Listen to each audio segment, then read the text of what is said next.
Hi అందరికి నమస్తే. నేను రేవంత్ రెడ్డి సెక్యూరిటీ ఏరియా అంటే ఆయన ఆఫీస్ దగ్గర ఉన్నా. నమస్తే, వెల్కమ్ టు సత్యాగ్రహి. తెలంగాణ గుండెకాయ లాంటి సెక్రటేరియట్ రాష్ట్ర ముఖ్యమంత్రి తిరిగే అత్యంత పటిష్టమైన భద్రతా వలయం. కానీ ఇక్కడ సీన్ రివర్స్ అయింది. సీఎం రేవంత్ రెడ్డిని కలవాలా? నాకు కాల్ చేయ బ్రో, నేనే అపాయింట్మెంట్ ఇప్పిస్తా అంటూ ఒక ఫేక్ కానిస్టేబుల్ ఓపెన్ ఆఫర్లు ఇస్తున్నాడు. ఎవరన్నా రేవంత్ రెడ్డిని కలవాలంటే నాకు మెసేజ్ చేయండి, లైక్ చేయండి, ఇంకొకరికి షేర్ చేయండి. ఐపీఎల్ టికెట్ల దగ్గర నుంచి సీఎం అపాయింట్మెంట్ల దాకా అంతా తన చేతుల్లోనే ఉన్నట్లు ఈ రీల్స్ స్టార్ చేస్తున్న హంగామా చూస్తుంటే అసలు రాష్ట్రంలో రేవంత్ రెడ్డి పాలన సాగుతోందా లేక ఈ రీల్స్ కానిస్టేబుల్స్ పాలన సాగుతోందా అనే అనుమానం రాక మానదు. సచివాలయం సెక్యూరిటీ గాలికి వదిలేశారా? ఎస్పీఎఫ్ చేతుల్లోకి వెళ్ళాక అంతా ఫేక్ మయమైపోయింది. ఈ వీడియోలో మీరు చూస్తున్న వ్యక్తి పేరు చరణ్ యాదవ్. చేసేది ఫేక్ పోలీస్ జాబ్. డ్యూటీ ఎక్కడయ్యా అంటే సాక్షాత్తు ముఖ్యమంత్రి సెక్యూరిటీ వింగ్లో ఇన్స్టాలో రీల్స్ చేస్తూ పబ్లిక్ గాలం వేస్తున్నాడు.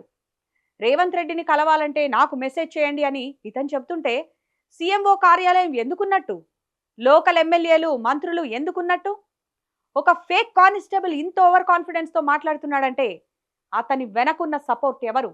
ఎవరన్నా రేవంత్ రెడ్డిని కలవాలంటే నాకు మెసేజ్ చేయండి, లైక్ చేయండి, ఇంకొకరికి షేర్ చేయండి.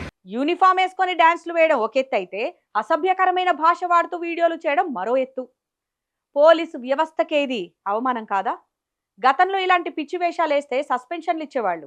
మరి రేవంత్ సర్కార్లో ఈ రీల్స్ రాజాలకు అంత స్వేచ్ఛ ఎక్కడి నుంచి వస్తోంది? అసలు సమస్య ఎక్కడ మొదలైందంటే కేసీఆర్ హయాంలో సెక్రటేరియట్ సెక్యూరిటీ అంతా బెటాలియన్ పోలీసుల చేతుల్లో ఉండేది. రేవంత్ సర్కార్ రాగానే సీన్ మారింది.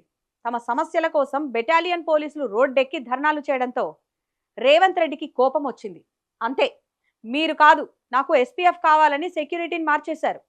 అయితే ఇక్కడే అసలు ట్విస్ట్ ఉంది.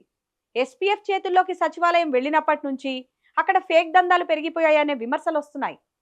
గతంలో కూడా ఎస్పీఎఫ్ ఉన్నప్పుడు ఫేక్ ఐడి కార్డులతో ఎంతో మంది లోపలికి వెళ్ళి దందాలు చేశారు.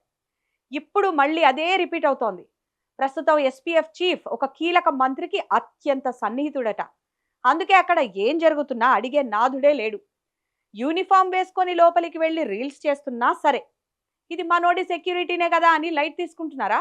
ఎవరన్నా రేవంత్ రెడ్డిని కలవాలంటే నాకు మెసేజ్ చేయండి, లైక్ చేయండి, ఇంకొకరికి షేర్ చేయండి. సచివాలయం అంటే పరిపాలనా కేంద్రమా లేక ఇన్స్టాగ్రామ్ షూటింగ్ స్పాటా? ముఖ్యమంత్రి రాత్రింబవళ్లు రివ్యూలు చేస్తారు, ప్రజాపాలన అంటారు. కానీ తన సొంత సెక్యూరిటీలో ఉన్న వాళ్ళు ఏం చేస్తున్నారో పట్టించుకోరా? ఒకవైపు ఐపీఎల్ టికెట్ల బ్లాక్ మార్కెటింగ్ దందాలకు హింట్లు ఇవ్వడం, మరోవైపు సీఎంతో మీటింగ్లు అరేంజ్ చేస్తానని బ్రోకరిజం చేయడం. ఇది కేవలం ఒక ఫేక్ కానిస్టేబుల్ వ్యక్తిగత పిచ్చి కాదు, ఇది భద్రతా వ్యవస్థలోని లోపం. రేపెవరైనా ఫేక్ ఐడి కార్డుతో లోపలికి వెళ్ళి ఏదైనా అపశృతి కలిగిస్తే దానికి బాధ్యులెవరు? సచివాలయానికి ఎవరు వస్తున్నారో ఎవరు పోతున్నారో తెలియని పరిస్థితి నెలకొంది. చరణ్ యాదవ్ లాంటి వాళ్ళు ఇలా బహిరంగంగా డీల్స్ మాట్లాడుతుంటే ఇక ఇంటెలిజెన్స్ ఏం చేస్తోంది? డీజీపీ, సిపి ఏం చేస్తున్నారు? ప్రస్తుతం నెటిజన్లు చరణ్ యాదవ్ వీడియోలను ట్యాగ్ చేస్తూ ఒకటే డిమాండ్ చేస్తున్నారు, ఇలాంటి వాళ్లకు తక్షణమే బేడీలు వేయండి అని. ఖాకీ డ్రెస్ వేసుకొని ఇలాంటి రీల్స్ వీరులపై చర్యలు తీసుకోకపోతే రేపు ప్రతి పోలీస్ స్టేషన్ ఒక స్టూడియోగా మారిపోతుంది.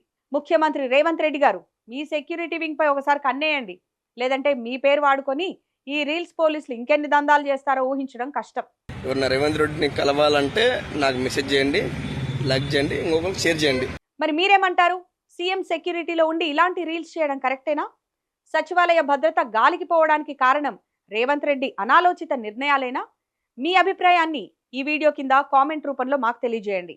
ఇలాంటి మరిన్ని విశ్లేషణల కోసం మా ఛానల్ని సబ్స్క్రైబ్ చేసుకోండి.